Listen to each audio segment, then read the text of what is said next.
There are lots of amazing roller coasters out there, but what is my top 25? That is something that I'm going to answer for you in this video. I've currently ridden 52 roller coasters across Canada and the United States, and I'm going to list my 25 favorites in order from 25 to 1. So without further ado, let's begin. Coming in at number 25, we have Hollywood Rip Ride ROCKIT at Universal Studios, Florida. This is an X-Car coaster manufactured by Mauer, and the experience is kind of lackluster. Probably the best part of it is the fact that you can pick your song while you're on the train, and also there's a really good vertical lift hill, but there's just a gazillion mid-course brake runs, ugh.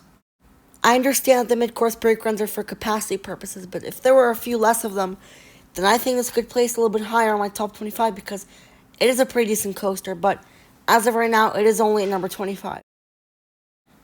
At number 24, we have a coaster that I just recently rode for the first time at Dollywood. This is FIRECHASER Express. This is one of the only family coasters on this list, but it's by far the best family coaster I've ridden. It's currently the only Gerstlauer roller coaster that I've ridden because Mystery Mine was closed when I went to Dollywood. It was down, unfortunately. But FIRECHASER Express, I'd say it was a pretty decent experience. My one issue with it was that the little airtime hills, the bunny hills, didn't give as much airtime as I thought. I was expecting maybe a little bit of floater or a bit of ejector that you'd see on a family coaster, but there wasn't any, so that was a little disappointing. But the theming and the entire experience, I'd say it was very fun. Dollywood's coasters have a little bit more charm than your standard amusement park, so that's great. At the number 23rd spot, we have the Blue Side of GEMINI at Cedar Point. This is a dueling coaster manufactured by Aerodynamics, and this coaster is actually a favorite of mine. I think it was fairly smooth, and it's fun. What's great is that you can actually reach out and touch somebody on another train, give them a high five. I did it, and it was really fun. And the next coaster on this list just happens to be the exact same ride. This is the red side of GEMINI.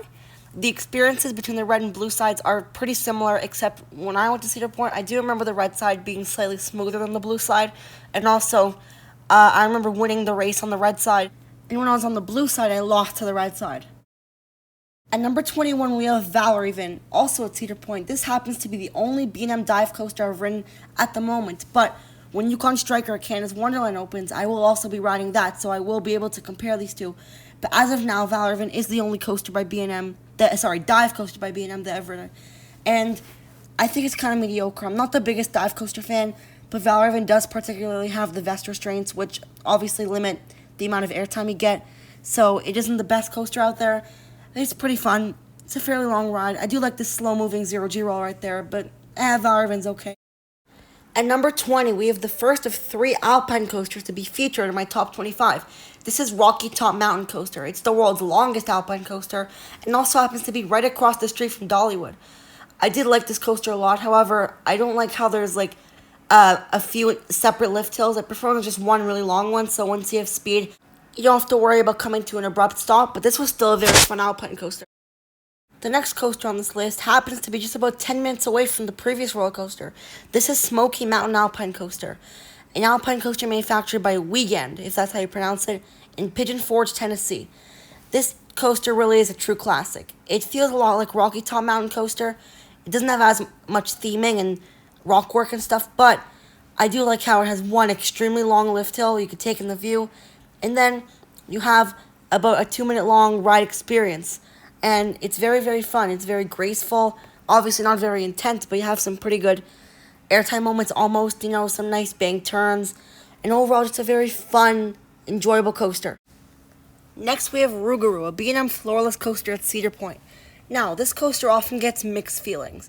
I'm somebody who could actually tolerate it. People say that it's rough, and I wouldn't say it was rough at all. I got to ride back row and front row, and obviously the front row was a better experience.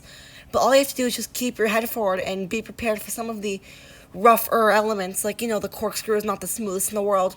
And the mid-course brake run is pretty abrupt. But overall, I wouldn't say it's rough at all. It doesn't have the greatest layout in the world, but it does actually have a fair bit of intensity to it, especially towards the end when it's almost like a spaghetti bowl-like experience. So obviously I'm not the biggest ROUGAROU fan out there, but I don't hate it like some people do. At number 17, we have Wild Eagle, a B&M wing coaster at Dollywood. I got to ride both sides when I was there. I rode the right side in the back row and the left side in the front row. And I would say I preferred the back because it was a little bit smoother, but it turns out they're actually grayed out once on this coaster, which really surprised me. But wind coasters are a little forceless, so even though I grayed out, it doesn't really mean anything. Just barely one-upping Wild Eagle is another wind coaster. This is Gatekeeper at Cedar Point. Now, there are two main reasons why I prefer Gatekeeper over Wild Eagle. First of all, the keyhole near-miss elements. What I don't like about Wild Eagle is that it's one of the only wind coasters out there that doesn't have near-miss elements, and I was really missing that factor when I was on the ride. Also, on Gatekeeper, you do have a nice view of the beach, and more importantly, a fantastic view of the parking lot. At number 15, we have the Incredible Hulk, a B&M sit-down coaster at Universal's Island of Adventure. Now, I haven't ridden this coaster for over 2 years, so my memory of it is kind of vague, but I do remember it being a solid ride overall. I do love the launch out of the tunnel, the first inversions, great, the zero-G roll. I remember the Cobra roll being decent. Like, I don't love Cobra rolls, but it was pretty good. This coaster does have the most inversions I've ever experienced on one ride, 7. And just the entire experience of Incredible Hulk, it's just very fantastic all around. Next, we have a ride that really caught me off guard. This is Rail Runner Mountain Coaster. This is an alpine coaster located at the top of a mountain in a small park called Anakeesta in Gatlinburg, Tennessee. And man, as you can see in the POV here, shot by Taylor, this coaster is just so insane. Like, it's one of the most intense coasters I've ever experienced. Like, you're going through those turns so tightly, it almost seems unsafe. Like, seriously, I don't even know what to say about this ride. Everything about it just blew my expectations. I do wish there was a second half after the lift hill, but it's okay. It does pack in a big punch. At number 13, we have a currently defunct B&M invert. This is Dragon Challenge, the Hungarian horntail side. I do miss this coaster. It was really fun, but, it never blew me away any of the times I rode it.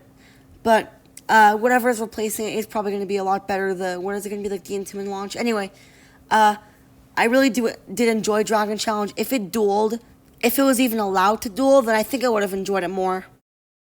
Just barely ahead of it is the other side of Dragon Challenge. This is the red side, otherwise known as Fireball, or Chinese Fireball. I do slightly prefer this side to the blue, but just because it is a little bit more intense and faster, and has a slightly better layout in my opinion. Once again, if there were no accidents and this coaster was still able to duel, then I think this could have even made my top 10, but unfortunately, when it doesn't duel, then there's no point of having them together, side by side, the two tracks. Just barely missing the top 10 is Tennessee Tornado with Dollywood. This is an absolutely phenomenal aero looper. I've only ridden 2 aero loopers at the moment, of course Tennessee Tornado, and Dragonfire at Canada's Wonderland, but Tennessee Tornado is just so much better in every way. It's faster, smoother, feels like a longer ride, incorporates the terrain better. Like, this coaster, there's nothing wrong with it. It's just perfect. I had such a great 2 rides on it when I went to Dollywood. So now we're at our top 10. And number 10 is a coaster that I actually think will surprise some of you people. It's Top Thrill Dragster at Cedar Point, an intimate accelerator. Now, guys, I'm sorry, but I just don't see the appeal with this ride. Like, I've ridden it quite a few times, and I don't know what the hype is. Like, I've ridden it at night, in the daytime. Now, I still have yet to ride in the front row, so that might change my opinion when I ride this summer in the front row. But as of right now, it's like, when I got off at the other few times I rode, I'm like, that's it. Like, I was expecting a bit more. At number 9, we have a roller coaster at my home park. This is Behemoth, a B&M Hyper at Canada's Wonderland. I personally love this ride. Like, it just has so much sentimental value for me. I've been riding it for years. But you know what? This coaster, in my opinion, it's just the definition of a fun roller coaster. Like, obviously it's not intense, but has some great floater airtime, and every time I'm on it, I just laugh like I'm a little kid, and I just really enjoy it. So, maybe, I do probably love Behemoth more than the average person, but it really is a fantastic coaster. Next on the list is Raptor, a B&M invert at Cedar Point. I'm a huge fan of this coaster. I probably like it just as much as Behemoth, but probably just the reason why I put Raptor above is because I don't get to ride Raptor as much as I get to ride Behemoth. So, my home park doesn't have a B&M invert, but I really do love this ride. The Cobra Roll is my favorite Cobra Roll ever, and it's very whippy and fast, and I love it a lot. The double helix towards the end of the coaster is really fun. The inversions are great. It's smooth. I love its color scheme. It's just overall an amazing coaster.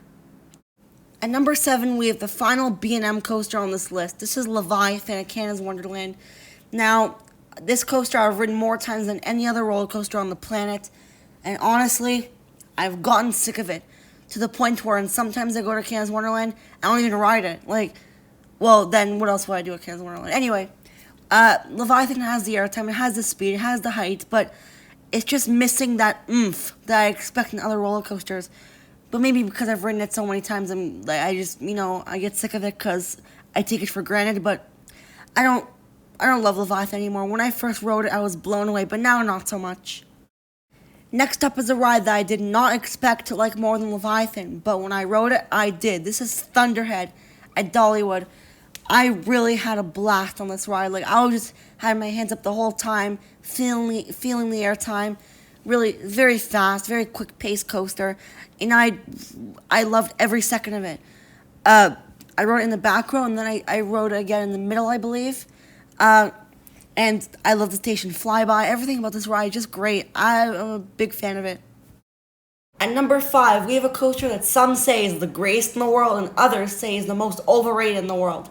And I'm somewhere in the middle. This is Millennium Force at Cedar Point, an intimate giga coaster. Now, I still did love this ride, so I wouldn't say it's the most overrated roller coaster out there. But it is certainly not the best roller coaster out there. It does have its flaws. It is fairly forceless. You don't really feel much with the airtime. You get a little bit of floater, but that's pretty much it. There's no intensity at all. It's just gracefulness. It feels a lot like Leviathan, but it is a little bit better. It has the better view. And obviously, it's not my home park, so I haven't ridden it as many times, but it's okay. Next is a roller coaster that I'm a diehard fan of. This is MAGNUM XL200, an aerodynamics hyper at Cedar Point. Now, when I first rode this coaster back in 2016, it was a night ride, and I was expecting a lot from it, but then I rode it, and I was extremely disappointed. So, I came back in 2018, and I rode it again, and I was absolutely blown away. This coaster is phenomenal. It's not the smoothest in the world, but it has some of the strongest ejector airtime out there. Those bunny hills on the way back to the brake run are insane. This coaster is definitely amazing. Anyone who says it's bad, don't listen to them. I love this ride so much. So now we're at our top 3.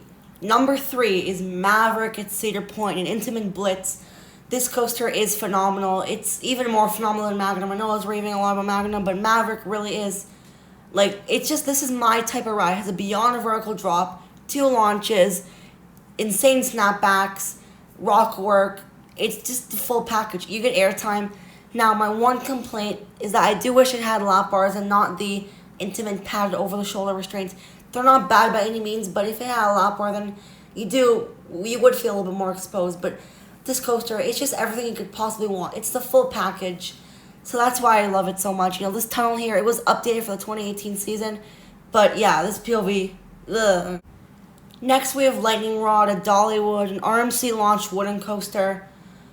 Oh my gosh. This ride is the definition of intensity, in my opinion. I still have yet to ride Intimidator 305, but Lightning Rod, as of right now, is the most intense roller coaster I've ever ridden. Also, the strongest airtime I've ever ridden. Also, best pacing on a roller coaster I've ever ridden.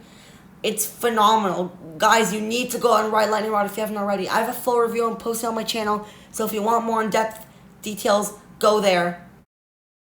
So guys, we've made it to our number 1 spot, and I don't think this is going to be a surprise to any of you. Of course, it's Steel Vengeance at Cedar Point, the one and only. Wow, this roller coaster really did set the bar for lots of others to come in the future. It has the most airtime on any roller coaster in the world, and I believe it. Obviously, I haven't ridden every roller coaster in the world, but it's just airtime moment after airtime moment, completed with 4 inversions. This ride is a work of art. The team of RMC and Alan Schilke did an absolutely incredible job with Steel Vengeance. It's perfect. Even with the mid-course brake run on. It doesn't matter whether it's on or off. The second half is crazier than the first half. There's so much ejector, there's so much intensity. People say it's overrated. It's not overrated by the slightest. It is the greatest roller coaster in the world, And you guys cannot argue with that. I'm sorry. So, guys, that is my top 25 roller coasters I've ridden. Post your thoughts in the comment section below. What do you think of my list? What is your top 25? Let me know down in the comments. I'll see you guys later. Bye.